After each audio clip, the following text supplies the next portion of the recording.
100% டஃபாக இருக்குது சார். ஆனால் டஃப்பு என்னன்னா, ஆனால் மலையாள ஆர்டிஸ்ட்டுக்கு கன்னடா தெரியலையே, பட் கன்னடா ஆர்டிஸ்ட்டுக்கு மலையாளம் தெரியலையே. அதுவும் முன்னாடியே அந்த ஸ்கிரிப்ட் ஒன் வீக் கொடுத்துட்டு அது ப்ராக்டிஸ் பண்ணி அப்போ தான் கொஞ்சம் ப்ரிப்ரேஷன் இருக்குது சார். അതുപോലെ அந்த மாதிரி ടഫ് ആവില്ല. ബട്ട് നമുക്ക് പ്രൊഡക്ഷൻ കംപ്ലീറ്റ് സപ്പോർട്ട് കൊടുത്തിട്ടുണ്ട് സാർ. இந்த சொசைட்டில 80-90% எல்லாருக்கும் ஒரு போலீஸ் மேலே ஃப்ரஸ்ட்ரேஷன் இருக்கா இல்லையா சார்? ஒரு போலீஸ் மேலே ஃப்ரஸ்ட்ரேஷன் இருக்கு எல்லாருக்கும். அந்த അതുപോലെ இந்த மாதிரி ஸ்கிரிப்ட் நான் எடுத்துட்டேன்.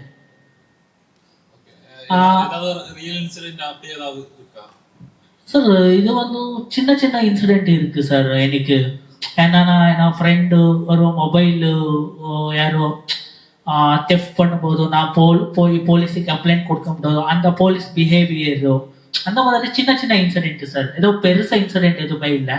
இது வந்து ட்ரூ ஸ்டோரி கிடையாது, കംപ്ലീറ്റ്ലി ഫിക്ഷൻ.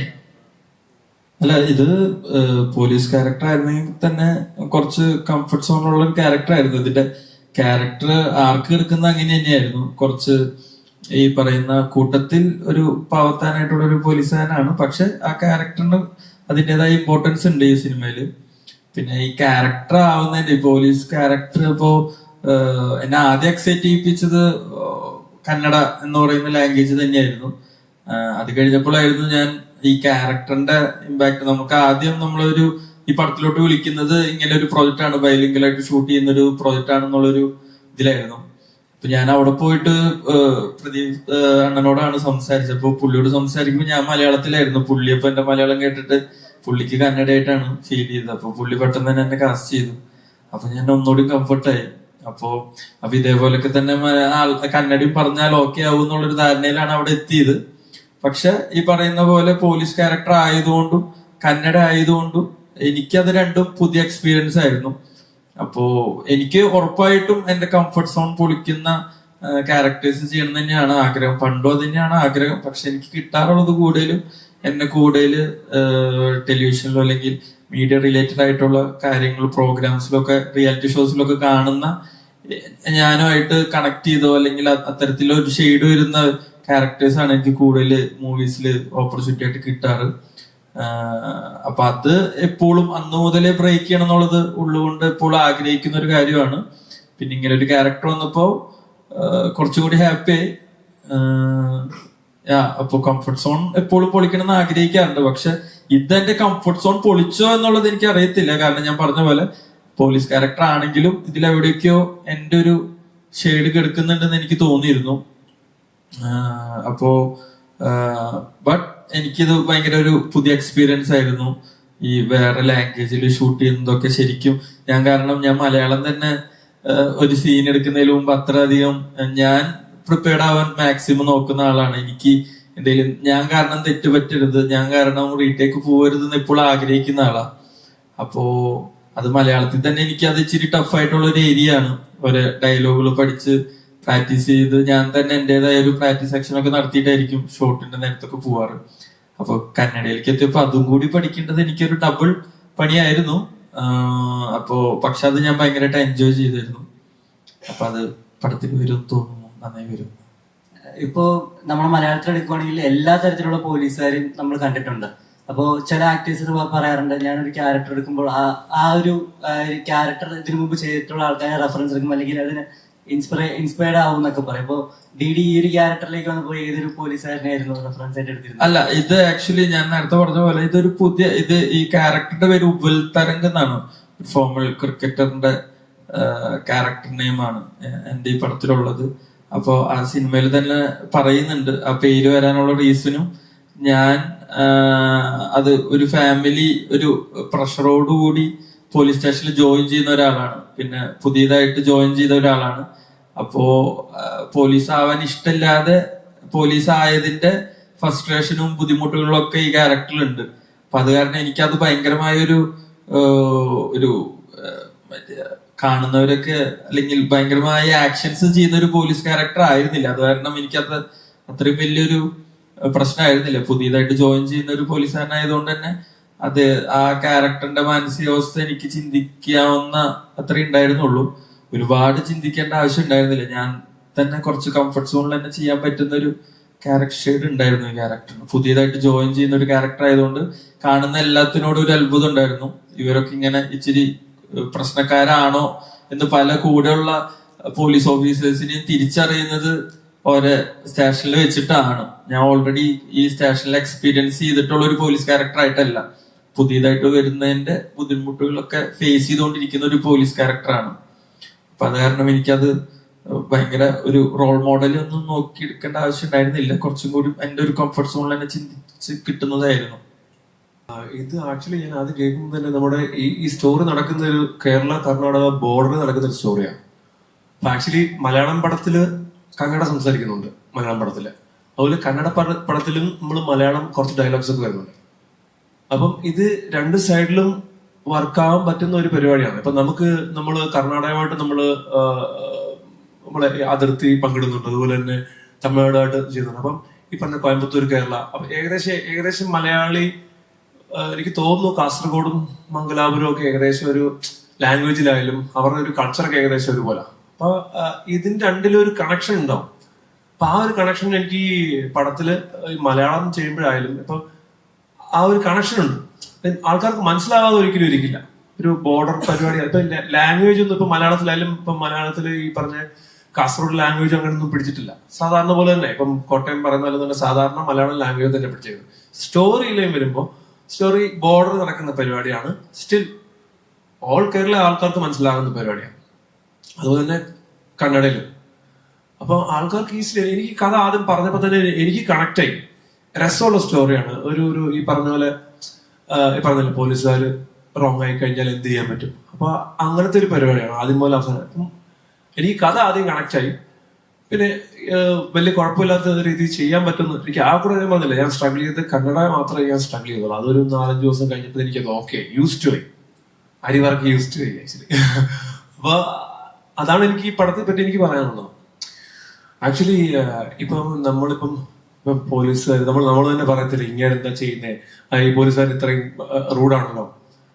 ഇപ്പൊ എല്ലാ സൈഡിലും അവരോട്, ഇപ്പം എന്റെ ക്യാരക്ടർ ദാസ് എന്ന ക്യാരക്ടറാണ്. അപ്പം ഇതിനകത്തുള്ള പോലീസുകാരൊക്കെ അവര് ചെയ്യുന്നത് ശരി എന്ന് പറഞ്ഞ് ചെയ്യുന്ന, അവര് ചെയ്യുന്ന ശരി. ഇപ്പൊ നിങ്ങളിപ്പം തെറ്റ് ചെയ്താൽ പോലും നമ്മൾ ചെയ്യുന്ന തെറ്റ് നമ്മൾ ശരി എന്നാണ് വിചാരിക്കുന്നത്. അപ്പൊ ആ മൂഡിൽ തന്നെ പോകുന്ന പോലീസുകാരാണ് ഇവിടെ ഉള്ള ആൾക്കാരൊക്കെ. അപ്പൊ അവര് ചെയ്യുന്ന ശരി അല്ല, അവര് ചെയ്യുന്നതൊക്കെ അവരവരുടെ ഇത് യൂസ് ചെയ്യുന്നു, അവരുടെ പവർ യൂസ് ചെയ്യുന്നു. അപ്പൊ അവർക്കത് റോങ് അല്ല. പബ്ലിക്കിന് നോക്കുമ്പോൾ അത് റോങ് ആയിട്ട് ഫീൽ ചെയ്യുമ്പോഴാണ് പബ്ലിക് പ്രതികരിക്കുന്നതും. അല്ലെന്നുണ്ടെങ്കിൽ അങ്ങനെ നമ്മുടെ സ്റ്റോറി ഉണ്ടാവുന്നതൊക്കെ. ഞാൻ പറഞ്ഞത് കറക്റ്റ് ആണോ? നിങ്ങൾ ചോദിച്ചത് ഉത്തരവാണോ? അതായത് ഇപ്പം ശരിക്കും പറഞ്ഞ പ്രേക്ഷകർ സ്വീകരിക്കുമ്പോൾ പ്രേക്ഷകന് ചിലപ്പോൾ നെഗറ്റീവ് വീഴാൻ ചാൻസുകളുണ്ടോ? അതായത് ഈ സിനിമ നെഗറ്റീവ് ഒരിക്കലും ഉണ്ടാവത്തില്ല. കാരണം ഇല്ല, പടം കഴിയുമ്പോൾ ഉറപ്പായിട്ടും അവർക്കുണ്ടാകുന്ന ഫീലിങ്സ് എനിക്കിപ്പം പറയാൻ പറ്റില്ല. സ്റ്റിൽ അത് ഒരിക്കലും ഉണ്ടാവില്ല. അവർക്ക് ഈ പടം കണ്ടതിൽ എന്തായാലും ഇങ്ങനെ ഒരു പുതിയ റെസിപ്പി, ഈ പടം എന്തായാലും ഭയങ്കര ഫ്രഷ് ആണെന്നൊന്നും ഞാൻ പറയുന്നില്ല. സ്റ്റിൽ ഞാൻ കണ്ടിട്ടില്ല മലയാളത്തിൽ അങ്ങനെ എനിക്ക് ഇത് ചെയ്യുമ്പോൾ ഒരു ഒറ്റ ബുദ്ധിമുട്ടുണ്ട്. കാരണം മലയാളത്തിൽ ഒരുപാട് പോലീസ് പടങ്ങളാണ്. ഇത് കംപ്ലീറ്റ് ഒരു പോലീസ് സ്റ്റോറിയാണ്. മലയാളത്തിൽ ഇപ്പം കുറെ നായാട്ടായാലും പേപ്പർ നേരിട്ടായാലും ഇപ്പൊ എനിക്കിത് ചെയ്തുകൊണ്ടിരിക്കുമ്പോൾ ഒരു ടെൻഷൻ ഉണ്ടായിരുന്നു. കാരണം എത്രത്തോളം നമുക്ക് മീറ്റർ പിടിക്കണം. ഇതിപ്പുറത്ത് നമ്മൾ കന്നഡ മീറ്റർ ചിലപ്പം ഇതിനകത്ത് കുറെ തെറി പറയുന്ന പരിപാടികളും അങ്ങനെയൊക്കെ ഉണ്ട്. അപ്പൊ അത് നമ്മുടെ നാട്ടിൽ അങ്ങനെ തെറി അങ്ങനെ അത് യൂസ് ചെയ്യത്തില്ല. അപ്പൊ അങ്ങനെ നേരെ എ സർട്ടിഫിക്കറ്റ് വരും. അപ്പൊ അങ്ങനെയൊക്കെ വരുമ്പോ ഞാൻ ഏറ്റവും കൂടുതൽ വാച്ച് ചെയ്ത് ആരെന്ന് വെച്ചാൽ ഞാൻ ശ്രീധരന്റെ ഭയങ്കരമായിട്ട് വാച്ച് ചെയ്തിട്ടുണ്ട്. ശ്രീധരൻ ശരിക്കും ഞാൻ ശ്രീധരൻ മലയാളത്തിൽ ചെയ്യുമ്പോൾ നമ്മുടെ മീറ്ററാണ് മലയാളത്തിന് വേണ്ട മീറ്റർ. കന്നഡ ചെയ്യുമ്പോൾ ഞാൻ നോക്കും, കന്നഡ ആർട്ടിസ്റ്റുകൾ ചെയ്യുമ്പോൾ അവരുടെ രീതിയിലാണ് ചെയ്യുന്നത്. ഇപ്പം ശ്രീധരൻ ശരിക്കും പറഞ്ഞാൽ ഇവിടെ മലയാളത്തിന് വേണ്ട പരിപാടിയും ചെയ്യും. ഞാൻ ഇങ്ങനെ മാറി നോക്കും മലയാളത്തിന്, ഓക്കെ അപ്പൊ ഇതാണല്ലേ. അപ്പൊ ഞാൻ ഇദ്ദേഹത്തിനെ ഭയങ്കരമായിട്ട് വാച്ച് ചെയ്തു. അപ്പൊ എനിക്കൊരു സ്ട്രഗ്ലിംഗ് ആയിട്ട് ഫീൽ ചെയ്തു. കാരണം 2 മീറ്ററാണ് മലയാളത്തിൽ എന്ന് വിളിച്ച് കഴിഞ്ഞാൽ ഇറങ്ങിപ്പോടാന്ന് പറഞ്ഞിട്ട് കിട്ടുന്നത് അല്ലേ, ആൾക്കാർ കൂവും. നമുക്ക് അങ്ങനെ പറയാൻ പറ്റില്ല. കന്നഡയ്ക്ക് വേറൊരു പരിപാടി, തമിഴ് വേറൊരു പരിപാടി. റിയാക്ഷൻസ് ആയാലും ചില സമയം ഭയങ്കര കൊടുക്കണം. മലയാളത്തിൽ അതൊന്നും കൊടുക്കേണ്ട ആവശ്യമില്ല. അപ്പൊ അതാണ് ഇതിനകത്ത് വ്യത്യാസം ഫീൽ ചെയ്തതും. Thank you. ഇതിലിപ്പോ ജോൺ അതിന്റെ ഒരു ഒരു കാര്യം പറഞ്ഞു തോന്നുന്നു. കാരണം ഇത് സിനിമയിലുള്ള വ്യത്യാസം എന്ന രീതിയിലല്ല നമ്മൾ ഇതിനെ കാണുന്നത്. ഇപ്പൊ ഒരു ക്യാരക്ടർ എന്ന് പറയുന്നത് അവിടെ നാട്ടിലെ പല ആൾക്കാരുടെയും ബിഹേവിയർ, നമ്മളടുത്ത് സംസാരം, നമ്മൾ അവിടെ പോയാലും, ഇപ്പൊ നമ്മളിപ്പോ ബാംഗ്ലൂർ പോയാലും അല്ലെങ്കിൽ മംഗലാപുരത്ത് പോയാലും നമ്മൾ ഒരാളോട് സംസാരിക്കുമ്പോൾ അവിടെ ഒരു ഓട്ടോറിക്ഷയിൽ കയറിയിട്ട് ഇറങ്ങുമ്പോൾ എന്തെങ്കിലും വഴക്കുണ്ടായാലും അവർ സംസാരിക്കുന്നത് ഇവിടത്തെ സംസാരിക്കുന്ന പോലെയല്ല, കുറച്ച് മാറ്റങ്ങളുണ്ട്. അപ്പൊ നമ്മളത് പരമാവധി അത് ഒബ്സർവ് ചെയ്തിട്ട് പിന്നെ അവിടുത്തെ ആക്ടേഴ്സിന്റെയും ഡയറക്ടറിനെയും സപ്പോർട്ട് ഉണ്ടായിരുന്നു. നമ്മൾ ആ ഒരു ലാംഗ്വേജ് നമ്മൾ ചെയ്യുമ്പോൾ അല്ലെങ്കിൽ ആ ലാംഗ്വേജിലുള്ള ഇത് ചെയ്യുമ്പോൾ ഞാൻ അവരോട് ചോദിക്കും, ഇത് ഓക്കെ ആണോ, ഇതാണോ എൻ്റെ ഒരു പരിപാടി എന്നുള്ളത് നമ്മൾ ചോദിച്ചിട്ടാണ് നമ്മൾ ചെയ്യുന്നത്. എന്നാൽ നേരെ തിരിച്ച് പ്രദീപ് നമ്മൾ മലയാളം ചെയ്യുമ്പോൾ നമ്മുടെ കംഫർട്ട് സോണിൽ ചെയ്യാൻ പറ്റിരിക്കുക. പ്രദീപ് പറഞ്ഞു നിങ്ങൾ ചെയ്യുന്നത് ഓക്കെയാണ്, അപ്പൊ നിങ്ങൾക്ക് അറിയാലോ അവിടുത്തെ ഒരു പരിപാടി എന്താണെന്നുള്ളത്. അത് സിനിമയുടെ മീറ്റർ അല്ല. നമ്മൾ പലപ്പോഴും പറയും തമിഴ് സിനിമയിലാണെങ്കിൽ, കന്നഡ സിനിമയിലാണെങ്കിൽ, തെലുങ്ക് സിനിമയിലാണെങ്കിൽ ഭയങ്കരം. ഇത് എനിക്ക് തോന്നുന്നത് ഓരോ നാടുകളിൽ ഇപ്പൊ നമ്മൾ ഇംഗ്ലീഷ് സിനിമ കാണുമ്പോൾ അവരുടെ ജസ്റ്റേഴ്സ് ഭയങ്കര കുറവാണ്. അത് അവര് സാധാരണ സംസാരിക്കുമ്പോഴേ, ഞാനിപ്പോ വെറുതെ സംസാരിക്കുമ്പോഴേ എനിക്ക് ജസ്റ്റേഴ്സ് വരും. അപ്പൊ അത് ആക്ടിങ് അല്ല, അത് അവിടുത്തെ ക്യാരക്ടേഴ്സ് നമ്മൾ പ്ലേസ് ചെയ്യുമ്പോൾ നമ്മൾ ആ രീതിയിലാണ് അവിടുത്തെ കൾച്ചറും അവിടുത്തെ കാര്യങ്ങളും കിടക്കുന്നത്. അപ്പൊ ഈ കൾച്ചറിൽ ചെറിയ മാറ്റങ്ങൾ വരുമ്പോൾ ആൾക്കാരിലുണ്ടാവുന്ന മാറ്റങ്ങൾ നമ്മൾ പരമാവധി ഒബ്സർവ് ചെയ്ത് with enough support from co actors and director നമ്മൾ അതിൻ്റെ ഒപ്പം ട്രാവൽ ചെയ്യാൻ ശ്രമിക്കുന്നത് മാത്രമേ ഉള്ളൂ.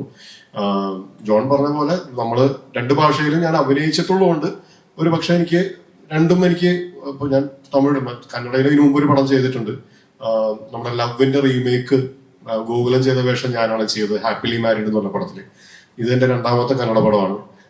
തമിഴും കുറച്ച് പടങ്ങൾ ചെയ്തിട്ടുണ്ട്. അപ്പോൾ എനിക്ക് അവിടെ ചെയ്യുമ്പോൾ അവർ ഡിമാൻഡ് ചെയ്യുന്നൊരു മീറ്റർ കുറച്ചൊക്കെ ഒരു ചെറിയ മുൻധാരണ ഉണ്ട്. ചിലപ്പോൾ അത് ബ്രേക്ക് ചെയ്യും. ചിലപ്പോൾ അവർ പറയുമല്ല നിങ്ങളെ ഞാൻ വിളിച്ചിരിക്കുന്നത്. ഇപ്പൊ ഞാൻ കുംകി എന്നുള്ള പടം ചെയ്യുമ്പോൾ പ്രഭു സോളമന്റെ കൂടെ വർക്ക് ചെയ്യുമ്പോൾ ഒരു നോട്ടം നോക്കിയപ്പോ എന്റെ പുരികം പൊങ്ങിയപ്പോ എന്റെ അടുത്ത് പ്രഭു സാർ ചോദിച്ചു, എന്തിനാ എതുക്ക് സാർ നീങ്ക അപ്പടിയെ പുരികം അപ്പടി പണിങ്ക, അത് വേണ സാർ.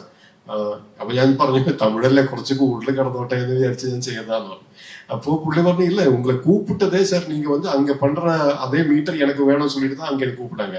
அப்போ எதுக்கு நீங்க நம்ம மீட்டர்ல போக வேண்டாம் சார், நீங்க உங்க மீட்டர்ல பண்ணுங்க. അങ്ങനെ പറയുമ്പോൾ ഓട്ടോമാറ്റിക് ആയിട്ട് നമുക്ക് എന്താ വേണ്ട, അവർക്ക് എന്താ വേണ്ടത് കൃത്യമായിട്ട് നമുക്കൊരു ഇൻഫർമേഷൻ അവിടുന്ന് തരുമ്പോൾ നമുക്കത് ചെയ്യാൻ വലിയ ബുദ്ധിമുട്ടില്ല. അത് കിട്ടി നമുക്ക് എല്ലാവർക്കും. സംഗതി നേരത്തെ പറഞ്ഞ പോലെ ഒരു ഡബിൾ എഫേർട്ട് ആയിരുന്നെങ്കിലും അതിലൊരു വേറെ രീതിയിൽ ഒരു ആക്ടർ എന്നുള്ള രീതിയിൽ നമുക്കൊരു കിക്ക് ഉണ്ടായിരുന്നു. അത് താങ്കൾ ചോദിച്ച പോലെ തന്നെ നമുക്കത് എങ്ങനെ ടാക്കിൾ ചെയ്യാമെന്നൊരു ഡൗട്ട് തുടക്കത്തിലുണ്ടായിരുന്നു. പക്ഷെ നമ്മൾ ചെയ്യുമ്പോഴും അത് ശരിയാവുമ്പോഴും നമ്മൾ മോണിറ്ററിൽ 2 ഷോട്ട് കാണുമ്പോഴും ചെറിയ മൈന്യൂട്ട് ആയിട്ടുള്ള വ്യത്യാസം കാണുമ്പോഴും നമുക്ക് നമ്മളോട് തന്നെ കുഴപ്പമില്ല എന്ന് തോന്നുന്നൊരു സുഖം കിട്ടുന്ന ഒരു പരിപാടിയായിരുന്നു. Okay, thank you. ശ്രീധര എന്റെ ചോദ്യം ചേട്ടനോട് തന്നെ. അപ്പൊ ചേട്ടൻ തന്നെ പറഞ്ഞു ഒരുപാട് പോലീസ് കഥാപാത്രങ്ങൾ ചെയ്തിട്ടുണ്ട്, ഇതിലും വീണ്ടും പോലീസായിട്ടാണ് വരുന്നത്. അപ്പൊ ഇത്രയും നാളത്തെ പോലീസ് കഥാപാത്രങ്ങളിൽ നിന്ന് വേറിട്ട് നിൽക്കാൻ വേണ്ടി ഈ ഒരു പോലീസ് കഥാപാത്രത്തിന് ചേട്ടൻ്റെതായ എന്തെങ്കിലും ഒരു മേമ്പൊടികൾ കരുതി വെച്ചിട്ടാണ് ഷൂട്ടിങ്ങിന് പോയിരുന്നത്? ഞാൻ ഒരു പരിപാടിക്ക് അങ്ങനെ പോകുമ്പോൾ ഒരു പ്രയർ പ്രിപ്പറേഷൻ പിടിക്കാറില്ല. കാരണം നമ്മൾ പ്രിപ്പയർ ചെയ്താൽ പലപ്പോഴും ഇവരുടെ മനസ്സിലാണ്, ഈ ഡയറക്ടറുടെ മനസ്സിലാണല്ലോ. അതാണ് നമ്മുടെ ഉദ്ദേശം. നമ്മൾ വിളിക്കുന്നതിന്റെ ഉദ്ദേശം അവർ ഉദ്ദേശിച്ച കാര്യം സ്ക്രീനിൽ കൊണ്ടുവരിക എന്നുള്ളതാണ്. നമ്മൾ ആസ് ടൂൾസ് ആണല്ലോ, നമ്മളൊരു ആക്ടർ എന്നുള്ള രീതിയിൽ ടൂളായിട്ടാണ് പോകുന്നത്.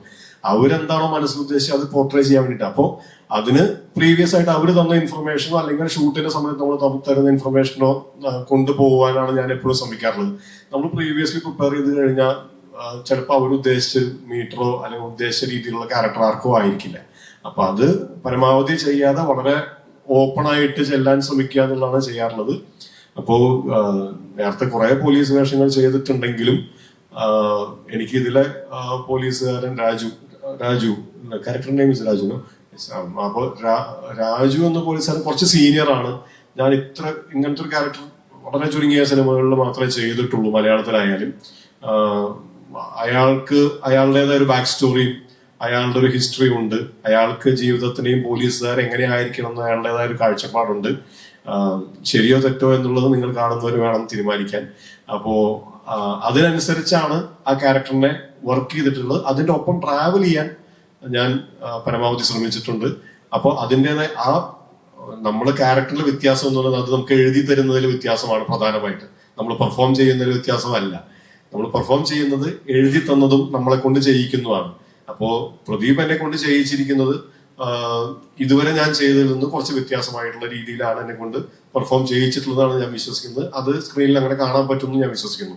ആ ഡിഫറൻസ് ആണ് നമ്മൾ ഓരോ പടത്തിൽ നിന്നും, അതായത് ഏത് ക്യാരക്ടറായാലും, പോലീസ് മാത്രമല്ല ഏത് ക്യാരക്ടറായാലും ഔട്ട്പുട്ട് എന്ന് പറയുന്നത് അവര് നമ്മുടെ കയ്യിൽ നിന്ന് വാങ്ങുന്നതാണ്. അവര് ഓക്കെ പറയുമ്പോഴേ നമ്മളത് ഓക്കെ ആവുന്നുണ്ട്. അപ്പൊ അത് പരമാവധി വ്യത്യാസം വരുത്താൻ ആസ് ആക്ടർ നമ്മളൊരു ശ്രമം നടത്താറുണ്ട്. അത് അവർ ഓക്കെ പറയുമ്പോൾ ആ വ്യത്യാസം ഉണ്ടാവാറുണ്ടെന്നാണ് വിശ്വാസം. അത് ഈ സിനിമയിൽ ഉണ്ടെന്ന് തോന്നുന്നു. Okay, thank you. First of all, Malayalam is very popular for content-based movies, which usually in the olden days, if you see, even from Karnataka or from any other state, they used to take the movies subject from the Malayalam, which is already made. Remake was happening more from, the original movies was good in Malayalam in the olden days. So that is a good inspiration for the entire cinema industry in India, we can say.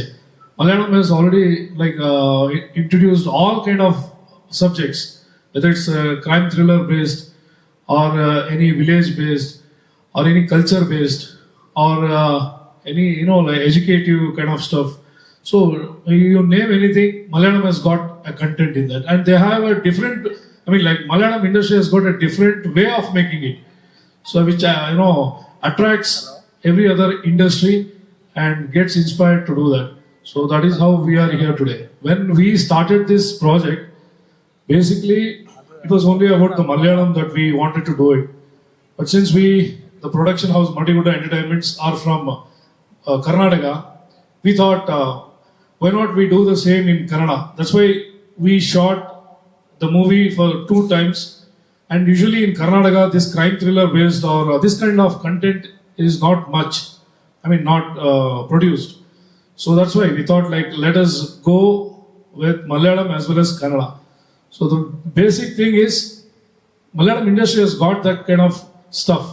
Content based. People watch worldwide, not only in Kerala, Karnataka, Andhra Pradesh. The people watch it in worldwide. And there are a lot of movies these days we know Thodarum, Empuran, this kind of movies. Not a lot of movies. It's popular everywhere. Even if we don't understand Malayalam also, some of the movies we try to watch it in Malayalam itself with the subtitles, and because of the making and the originality, we would like to experience that with the Malayalam movies. So all these kind of experiences has made us Madiguda Entertainments to produce such movies. So with the result of this movie, we would like to, we look forward to do more movies in the Kerala. And as my friend Mr. Shashidhar said, we are already in line with the other movie with his debut direction. That is with Srinath Basi. Anyways, that. So we can expect more Malayalam films from this production, right? Yes. We hope so. Yeah, thank you. അങ്ങനെ ഒരു movement എന്നുള്ള രീതിയിൽ എനിക്ക് പറയാൻ പറ്റുമെന്ന് അറിയില്ല. ഞാൻ അത്രയും സ്റ്റഡി ചെയ്തൊന്നുമില്ല അത്തരം കാര്യത്തിന് വേണ്ടിയിട്ട്. പക്ഷെ സർട്ടൻലി നിങ്ങൾ പറഞ്ഞ പോലെ തന്നെ സിനിമ ഒരു ക്രോസ് സെക്ഷൻ ഓഫ് ലൈഫ് തന്നെയാണ്. അത് മോസ്റ്റ് ഓഫ് ദ ടൈം അത് പലപ്പോഴും അതിന്റെ ഒരു ഡയമെൻഷനലി നമ്മൾ പ്രസന്റ് ചെയ്യുമ്പോഴാണ് പറഞ്ഞ പോലെ ചിലപ്പോൾ ഡയമെൻഷനലി ഒന്ന് വലുതാക്കുകയോ ചിലപ്പോൾ ഒന്ന് ചുരുക്കുകയോ ഒക്കെ ചെയ്തേക്കാം. പക്ഷെ ബേസിക്കലി നമ്മൾ സമൂഹത്തിൽ കാണുന്ന പല കാര്യങ്ങൾ തന്നെയാണ് നമ്മളെ ഇൻസ്പയർ ചെയ്ത് നമ്മൾ കേട്ടതും നമ്മൾ കണ്ടതും നമ്മൾ പറഞ്ഞറിഞ്ഞ് കേട്ടതും ഒക്കെ ആയിട്ടുള്ള സാധനങ്ങൾ തന്നെയാണ് സിനിമയിൽ വരുന്നത്. പക്ഷെ സിനിമയിൽ സർട്ടൻലി ഒരു റെസ്പോൺസിബിലിറ്റിയും കൂടിയുണ്ട്. നമ്മൾ നേരത്തെ ചോദിച്ച ചോദ്യത്തിന്റെ ഭാഗമായിട്ട് വാട്ട് ഹാപ്പൻസ് ആഫ്റ്റർ ദിസ്, ഈ സിനിമ കഴിഞ്ഞാൽ അങ്ങനെ വിചാരിക്കുമോ ആൾക്കാർ. അപ്പോൾ അങ്ങനെ റെസ്പോൺസിബിലിറ്റിയും കൂടിയുണ്ട്. അപ്പൊ ഇത് രണ്ടും കൂടി എല്ലാം ഒരു സിനിമയിൽ പ്രതീക്ഷിക്കരുത്. ചിലപ്പോൾ ഒരു സിനിമയിൽ നമ്മൾ വളരെ റിയൽ ആയിട്ടുള്ള കാര്യങ്ങളായിരിക്കും പറയുന്നുണ്ടാവുക.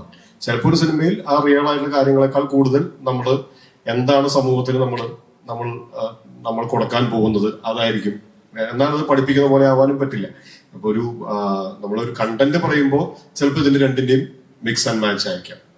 ഈ പടം എനിക്ക് തോന്നുന്നത് ഇതിന്റെ രണ്ടിന്റെ ഒരു കോംബോ ആണ്. കാരണം ഇത് വാട്ട് റിയലി ഹാപ്പൻസ് എന്നുള്ള സാധനം നമ്മൾ പറയുന്നതിന്റെ ഒപ്പം തന്നെ വാട്ട് ഷുഡ് ബി ഡണ്ണിനെ പറ്റിയുള്ള ഒരു ചർച്ച ഓപ്പൺ ആക്കും. അത് ഇതാണ് ചെയ്യേണ്ടത് എന്നൊന്നും ഒരിക്കലും സിനിമ പറയില്ല, ഒരു സിനിമയും പറയുന്നില്ല. പല സിനിമയിലും ഇപ്പൊ നമ്മൾ ക്ലൈമാക്സ് നോക്കിക്കഴിഞ്ഞാൽ ചിലപ്പോൾ നമ്മൾ ചിലതിൽ ഒരു ഈവിൾ പവർ ആയിരിക്കും ജയിക്കുന്നത്. പക്ഷെ നമ്മൾ അത് പറയുന്നതിന്റെ ഒപ്പം തന്നെ അതൊരു ചർച്ചയ്ക്ക് ഒരു തുറന്നൊരു ഒരു വേദി ഒരുക്കുക. ഇതിങ്ങനെയാണോ വേണ്ടിയിരുന്നത് എന്നെങ്കിലും സംസാരിക്കുന്നില്ല. ഇപ്പൊ കുറെ സിനിമകളുടെ ചർച്ച ഇപ്പൊ നടക്കുന്നുണ്ടല്ലോ, പ്രധാനമായിട്ടും ഒരു സിനിമയുടെ ചർച്ച നടക്കുന്നുണ്ടല്ലോ.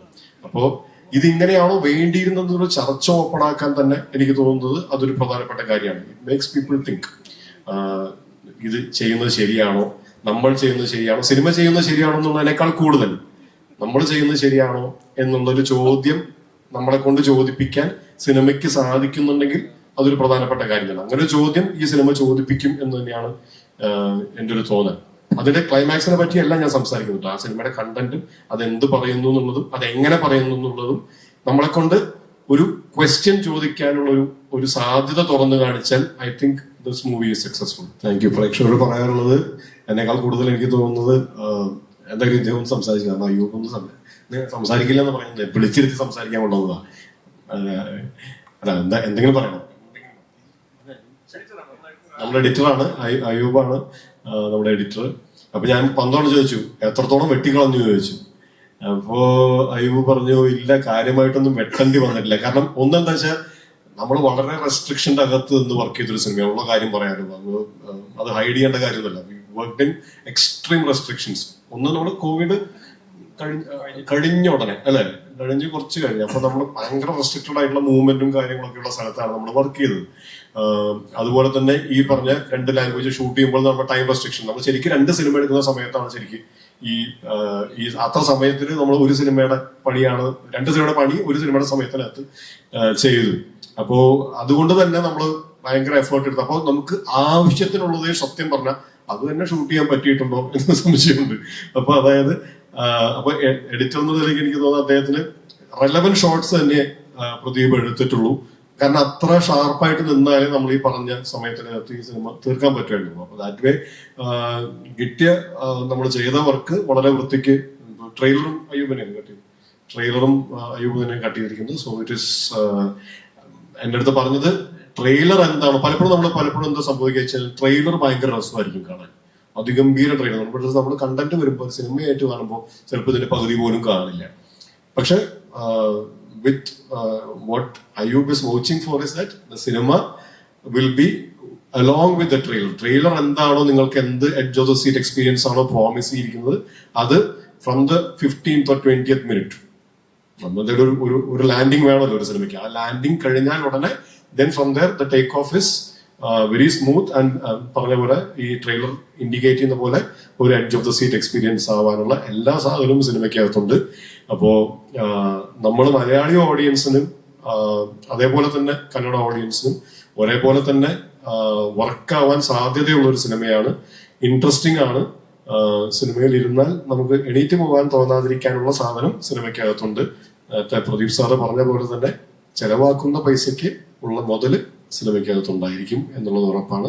That is what our team has to say.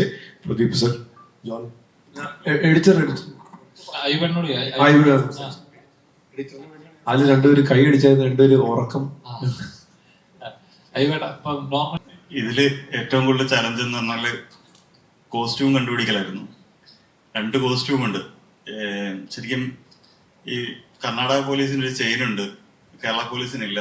പിന്നെ അങ്ങനെ ബട്ടൺ, അങ്ങനെ കുറെ പരിപാടിയുണ്ട്. ഒരു ഷൂട്ട് ചെയ്തിട്ട് അടുത്ത കോസ്റ്റ്യൂം മാറി വരുമ്പോഴത്തേനും നമ്മൾ ഫൈനലിൽ വരെ പോയിട്ട് കോസ്റ്റ്യൂം മാറിപ്പോയെന്ന് പറഞ്ഞിട്ട് ഷോട്ടുകൾ ചേഞ്ച് ചെയ്യേണ്ടത്. അതാണ് ഏറ്റവും കൂടുതൽ ഈ പടത്തില് ചലഞ്ചായിട്ട് വന്നിട്ടുണ്ട്.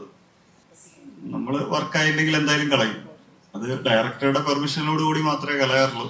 ഡയറക്ടർ അടുത്ത് പറയും, സംസാരിച്ച് നോക്കും. പുള്ളി കൺവിൻസ് ആണെങ്കിൽ നമ്മൾ ആക്ച്വലി അത് സെൻസർ ബോർഡ് കട്ട് ചെയ്യാൻ പറഞ്ഞു കഴിഞ്ഞാൽ പിന്നെ കട്ട് ചെയ്തിട്ടല്ലേ കാര്യമുള്ളൂ. നമുക്ക് അതിൻ്റെ അകത്ത് ഒന്നും ചെയ്യാനില്ല. നമുക്ക് വിഷമം ഉണ്ടാവും. നമ്മൾ അത്രയും കഷ്ടപ്പെട്ട് ചെയ്തൊരു സീന് കട്ട് ചെയ്യാൻ പറയുമ്പോൾ എന്തായാലും വിഷമം ഉണ്ടാവും. പക്ഷെ അൾട്ടിമേറ്റ് സെൻസർ ബോർഡാണല്ലോ തീരുമാനിക്കണമെന്ന് നമ്മൾ കട്ട് ചെയ്യാം. തൂക്കി പിടിക്കുന്നില്ലാതെ വെടിവെപ്പൊക്കെ ഉണ്ടോ ചോദിച്ചോ? വെടിവെപ്പ് എനിക്ക് കുറവാണ്. ബാക്കിയുള്ളവര് ഓടി നടന്ന് വെടിവെച്ചിട്ട് ഇവിടെ തന്നെയായിരുന്നു, കർണാടകയിൽ തന്നെയായിരുന്നു. ബാംഗ്ലൂർ ഉണ്ടായിരുന്നു, ഷിമോഗ ഉണ്ടായിരുന്നു, കാസർഗോഡ് ഉണ്ടായിരുന്നു. ഞങ്ങൾ കൂടുതലും ഷിമോഗയും ബാംഗ്ലൂരും തന്നെയായിരുന്നു. അപ്പോ കേരളത്തിൽ ഉണ്ടായിരുന്നില്ല. അങ്ങനെ ഞങ്ങൾക്ക് കേരളത്തിൽ ഉണ്ടായിരുന്നില്ല ഷൂട്ട്. വെടിവെപ്പൊക്കെ ബാംഗ്ലൂരായിരുന്നു ഉണ്ടായിരുന്നു. ഒരു മാക്സിമം ഒരു 40-50 കിലോമീറ്റർ ഒക്കെ ഉള്ളൂ. ഇവിടെ 200-250 കിലോമീറ്റർ ഇങ്ങനെ താണ്ടി തന്നെയാണ് പോയത്. അപ്പൊ 3 ദിവസം കഴിഞ്ഞ് ഞാൻ ആക്ച്വലി ഭയങ്കര വീക്കായി. എല്ലാ ദിവസവും രാവിലെ 250, വൈകിട്ട് 250. അപ്പൊ ഇങ്ങനെ പോയി അവിടെ പോയി റൂം എടുത്ത് കിടക്കുന്നു. പിറ്റേ ദിവസം വീണ്ടും സ്റ്റാർട്ട് ചെയ്യുന്നു. നമ്മുടെ ഒരു പാറ്റേണേ അല്ല, വേറൊരു പരിപാടിയാണ്. കോളേജിൽ പോകുന്നു. പക്ഷെ ലാസ്റ്റ് ഞാൻ ഹസലിലൊരു കോളേജിൽ പോയി, ഒരു രാജീവ് നഴ്സിംഗ്. അവിടെ ചെന്ന് ഫുള്ള് മലയാളീസ്. അപ്പോഴെനിക്ക് അതുവരെ ഞാൻ നമസ്കാര, എല്ലാവർക്കും നമസ്കാര, ചെന്നാക്കി തരാം എന്നൊക്കെ പറഞ്ഞ് അഡ്ജസ്റ്റ് ചെയ്ത് പോയിക്കൊണ്ടിരിക്കുക. ഫുള്ള് മലയാളീസ്. അവര് ഭയങ്കര ഹാപ്പി, അവര് ഭയങ്കര ബഹളം. നമ്മൾ അതുവരെ വേറെ കോളേജിലൊക്കെ പോകുന്നതിനേക്കാട്ടിലും കൂടുതൽ നമുക്ക് വാല്യൂ കിട്ടി. അപ്പൊ ഇത് കണ്ട് ഉമേഷ് ഭായിയും നമ്മുടെ ഡയറക്ടർ പ്രദീപ് ഭായും ഒക്കെ ഭയങ്കരമായിട്ട് ഞെട്ടി. നിങ്ങൾക്ക് ഇത്രയും ഫാൻസോ? അപ്പൊ അത് കഴിഞ്ഞിട്ട് ഡിഡിയുടെ ഒരു ഷോട്ട് നമ്മളിത് കണ്ടപ്പോൾ പിള്ളേർ ഭയങ്കര കടി. 1400 പിള്ളേരുണ്ട്, 400 പേരും മലയാളീസ്. അപ്പൊ ഇത് കണ്ടപ്പോ 2 പേരും ഞെട്ടിപ്പോയി. നമുക്ക് ശരിക്കും പറഞ്ഞാൽ അവിടെ പോലെയാണ് ഒന്നുകൂടെ ഒരു എനർജി കിട്ടിയത്. അതിനെ പറ്റിയാ പറഞ്ഞത്.